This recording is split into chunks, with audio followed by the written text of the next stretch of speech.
Hi hello friends, എല്ലാ കൂട്ടുകാർക്കും നമ്മുടെ പുതിയൊരു റിവ്യൂയിലേക്ക് സ്വാഗതം.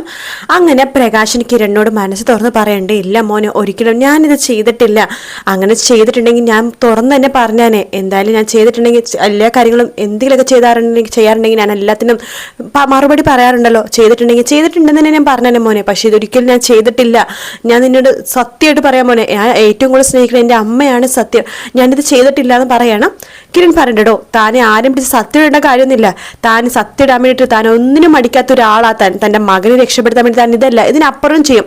തൻ്റെ മകൻ പറഞ്ഞു കാണുമായിരിക്കും അല്ലേ, എങ്ങനെയെങ്കിലൊക്കെ വീട്ടിൽ കയറി കൂടിയിട്ട് ഞങ്ങളെ ഇല്ലാതാക്കാനായിട്ട്. തൻ്റെ എന്തായാലും ലക്ഷ്യമൊന്നും നടന്നില്ലല്ലോ എന്ന് കിരൺ പറയുമ്പോൾ, മോനെ ഞാൻ എന്ത് പറഞ്ഞ മോനൊന്ന് വിശ്വസിപ്പിക്കുക, ഞാനിങ്ങനെ ചെയ്തിട്ടില്ല. അഥവാ ഞാൻ ചെയ്തിട്ടുണ്ടെന്നാണ് കിരണും കല്യാണി മോളൊക്കെ വിശ്വസിക്കുന്നുണ്ടെങ്കിൽ എനിക്ക് ജയിലിൽ പോയി കിടക്കാനും കുഴപ്പമില്ല. പക്ഷെ അവിടെ പോയി കിടക്കുമ്പോഴും ഞാൻ ഇതന്നെ പറയും മോനെ, ഞാൻ ഈ തെറ്റ് ചെയ്തിട്ടില്ല എന്ന്.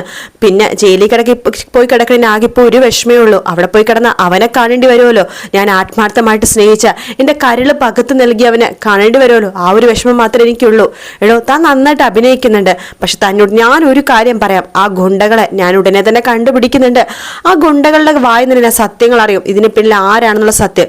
ഇതിന് പിന്നിൽ താൻ എങ്ങനെയാണെങ്കിൽ പ്രകാശ, താനിന് പുറംലോകം കാണില്ലെന്ന് മാത്രമല്ല, തന്നെ ജയിലിൽ നിന്ന് എത്രമാത്രം അനുഭവിപ്പിക്കാവോ ആ രീതിയിലൊക്കെ ഞാൻ അനുഭവിപ്പിക്കും എന്ന് പറഞ്ഞിട്ട് കിരൺ അവിടെ നിന്ന് ഇറങ്ങി പോകുവാട്ടോ. പ്രകാശനും ആകെ വിഷമമൊന്നുണ്ട്. പ്രകാശൻ അവിടെ തന്നെ അങ്ങനെ ഇരിക്കുകയാണ്. ശേഷം വീട്ടിലേക്ക് വന്നിട്ട് കിരൺ കല്യാണി ചോദിക്കുന്നുണ്ട്, എന്തായി, അയാളോട് ചോദിച്ചോ, അയാൾ സമ്മതിച്ചോ കിരണേട്ടാന്ന് ചോദിക്കുമ്പോൾ, ഇല്ല, അയാൾ പറഞ്ഞ കാര്യത്തിന് ഉറച്ചു നിൽക്കുവാണ്, ഇതിന് പിന്നിൽ അയാളെല്ലാം തന്നെ ഉറച്ചു നിൽക്കുവാണെന്ന് പറയുമ്പോൾ ദീപ പറയുന്നുണ്ട്, കിരൺ മോനെ ഒരിക്കലും അയാളെ വിശ്വസിക്കരുത്. അയാൾ അങ്ങനെ തന്നെ പറയുള്ളൂ. എത്രയൊക്കെ മാറ്റിയും മറിച്ചും ചോദിച്ചാലും അയാളിനിപ്പോൾ തല്ലിക്കൊന്നാൽ പോലും അയാൾ അങ്ങനെ തന്നെ പറയുള്ളൂ. കാരണം അയാൾ മോനെ വേണ്ടി ജീവിക്കുന്ന ഒരു അച്ഛനാണല്ലോ. അതുകൊണ്ട് ഇതിനപ്പുറവും അയാൾ പറയും എന്ന് പറയണം. എനിക്കറിയാമേ, പക്ഷെ അയാൾ പറഞ്ഞപ്പോൾ എന്തൊക്കെയോ അതിലെന്തോ സത്യമുള്ള പോലെ എനിക്കിത് തോന്നിയമ്മേ. അയാളെ ഞാൻ ന്യായീകരിച്ച് പറയല്ല, അയാൾ ചെയ്ത തെറ്റുകളൊന്നും ഞാൻ കണ്ടില്ല എന്ന് വെച്ച് പറയണതുമല്ല. പക്ഷെ അയാൾ പറഞ്ഞതിൽ എന്തൊക്കെയോ ഒരു കാര്യമുണ്ട്. കാരണം അയാൾ ഇങ്ങനെ ഉറപ്പിച്ച് പറയണമെന്നുണ്ടെങ്കിൽ ഇതിന് പിന്നെ ചിലപ്പോൾ അയാളായിരിക്കില്ല, ഇനി അപ്പുറത്തെ രാഹുലോ സായോ എങ്ങനെ ആയിരിക്കോ എന്ന് ചോദിക്കുമ്പോഴേക്കും ദീപ പറയുന്നുണ്ട്, അവരാണെങ്കിലും അതിനെ പിന്നിൽ ഇയാളുണ്ടാവുമായിരിക്കും. ഇവരിപ്പോൾ 3 പേരും ഒറ്റക്കെട്ടാണല്ലോ, സരയും അതുപോലെ തന്നെ രാഹുലും പ്രകാശനൊക്കെ ഒറ്റക്കെട്ടായത് കൊണ്ട് തന്നെ ഇവർ ഒരാൾ അറിയാതെ മറ്റേയാളൊരു കാര്യമൊന്നും ചെയ്യത്തില്ല. അതുകൊണ്ട് ഇതിനെ പിന്നിൽ അവരാണെന്നുണ്ടെങ്കിലും ഇയാളെ തന്നെ സംശയിക്കണം മോനെ എന്ന് പറയാണ്.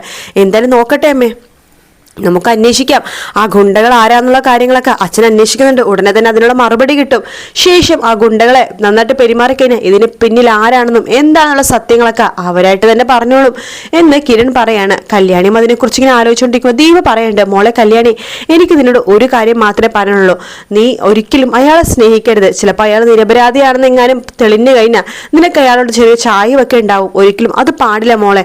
അയാൾ ഇപ്പം ഈ തെറ്റ് ചെയ്തില്ലെങ്കിലും അയാൾ ഒരുപാട് തെറ്റ് ചെയ്തിട്ടുണ്ട്. അതിനെക്കുറിച്ച് മോളൊന്ന് ആലോചിച്ച് നോക്കിയാൽ മതി. ഇല്ലമ്മേ, എൻ്റെ മനസ്സൊരിക്കലും മാറില്ല എന്ന് കല്യാണി ഉറപ്പ് കൊടുക്കുകയാണ്.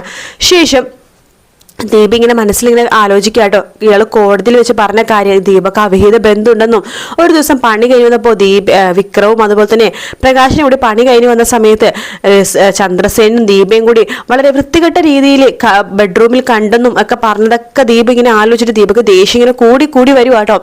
അതിനുശേഷം കിരണ നമ്മുടെ ചന്ദ്രസേനം വിളിക്കുന്നുണ്ട്, എടാ നമ്മുടെ ഗുണ്ടകളെ കണ്ടുപിടിച്ചിട്ടുണ്ട്, അവന്മാരിപ്പോൾ കെട്ടിയിട്ടിട്ടുണ്ട്, നീ കാര്യങ്ങൾ ചോദിച്ച് മനസ്സിലാക്ക് എന്ന് ചന്ദ്രസേന പറയാണ്. ശേഷം കിരണ ഗുണ്ടകളുടെ അടുത്തേക്ക് പോകുന്നുണ്ട്. ഗുണ്ടകൾ നല്ല രീതിയിൽ അടിക്കുന്നുണ്ടെന്ന് പറയുന്നുണ്ട്. നീയൊക്കെ എന്താണ് വിചാരിച്ചത്, ഞാനൊരു നിസ്സാരക്കാരനാണെന്ന് വിചാരിച്ചോ?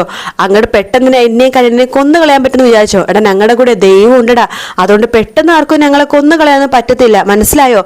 അതുകൊണ്ട് മര്യാദയ്ക്ക് സത്യം പറഞ്ഞു. അല്ലാന്നുണ്ടെങ്കിൽ നിങ്ങൾ ഇവിടുന്ന് നേരെ പോണത് ജയിലിലേക്കാണ്. ജയിലിലേക്ക് പോയി കഴിഞ്ഞാൽ നിങ്ങളൊന്നും ഒരിക്കലും പുറത്തിറങ്ങാൻ പോണില്ല. എൻ്റെ അച്ഛനും ആരാന്ന് നിനക്കറിയാവോ, നല്ല പിടിപാടുള്ള വ്യക്തി തന്നെയാണ്. അതുകൊണ്ട് സത്യമായിട്ട് പറയുകയാണെങ്കിൽ ഞങ്ങൾ നിന്നെ മാപ്പ് സാക്ഷിയാക്കാം, അല്ലാന്നുണ്ടെങ്കിൽ നീ ഒരുപാട് അനുഭവിക്കേണ്ടി വരും എന്ന് ഗുണ്ടകൾക്ക് പറയണം. അപ്പൊ ഗുണ്ടകൾ അവിടെ നിന്ന് രക്ഷപ്പെടാൻ വേണ്ടി നോക്കണൊക്കെ ഉണ്ട് കേട്ടോ. അപ്പൊ കിരൺ അങ്ങനെ പിടിച്ചു വലിച്ച് അവരെ കൊണ്ട് മുഖത്തടിച്ച് സത്യങ്ങളൊക്കെ പറയിപ്പിക്കണം. സത്യം പറ, ആരാടാ ഇതിന് പിന്നിൽ എന്ന് പറയുന്നുണ്ട്.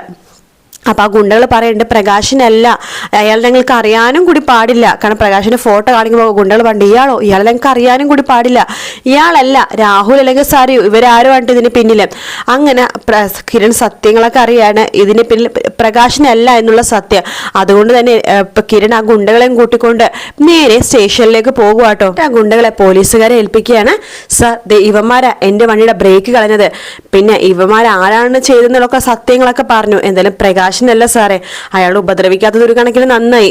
അയാളിപ്പോൾ ഉപദ്രവിച്ചതെങ്കിൽ വേറെ കേസായേനെ, അയാൾ എന്നാലും പറഞ്ഞു വിട്ടേക്ക് എന്ന് പറയാണ്. ശേഷം പ്രകാശനെ ജയിലിൽ നിന്ന് ഇറക്കുവാണ്. പ്രകാശനോട് പോലീസുകാർ പണ്ട് നിനക്ക് പോകാം എന്ന് പറയാണ്. എന്താ സാറേ ഞാനല്ല തെറ്റ് ചെയ്തെന്ന് സാറിന് മനസ്സിലായോ? ഞാൻ കുറേ പ്രാവശ്യം പറഞ്ഞതല്ലേ സാറേ, ഒരിക്കലും ഞാനത് ചെയ്യില്ലെന്ന്. എനിക്കിപ്പോൾ എൻ്റെ മോളെയും അതുപോലെ തന്നെ കൊച്ചുമോനെയും അവരെയൊക്കെ കണ്ട് സ്നേഹിക്കണമെന്ന് മാത്രമേ എൻ്റെ മനസ്സിലുള്ളൂ, അല്ലാതെ അവർ ഉപദ്രവിക്കണമെന്നും ഒന്നും എൻ്റെ മനസ്സിലില്ല സാറേ. നീ പറഞ്ഞതൊക്കെ മതി, നിന്നെക്കുറിച്ച് ഞങ്ങൾക്ക് അറിയാത്തതൊന്നും അല്ലല്ലോ, ഒപ്പിട്ട് പോടാ എന്ന് പറയാണ്. അങ്ങനെ പ്രകാശൻ ഒപ്പിട്ട് അവിടെ നിന്ന് ഇങ്ങനെ ഇറങ്ങി പോവാട്ടോ. ആ സമയത്ത് മുറ്റത്ത് കിരൺ നിൽക്കുന്നുണ്ട്. കിരണിൻ്റെ അടുത്തേക്ക് പ്രകാശൻ പോകുന്നുണ്ട്. മോനെ ഇതിനെ പേര് ആരായിരുന്നു മോനെ, ആരാ നിങ്ങളുടെ വണ്ടിയുടെ ബ്രേക്ക് ഊരി വിട്ടത് എന്ന് ചോദിക്കുകയാണ്. അതിനെക്കുറിച്ച് തന്നെ താൻ അറിയുമൊന്നും വേണ്ട, എന്നാൽ തനിക്ക് ഗുണമുള്ള കാര്യമാണല്ലോ അവർ ചെയ്യാൻ പോയത്.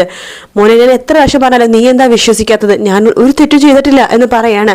ശേഷം പ്രകാശൻ അവിടെ നിന്ന് പോവുകയാണ്. പിറ്റേ ദിവസം പ്രകാശന് വീണ്ടും കല്യാണിയുടെയും കിരണിന്റെയും ഓഫീസിലേക്ക് വരുവാട്ടോ.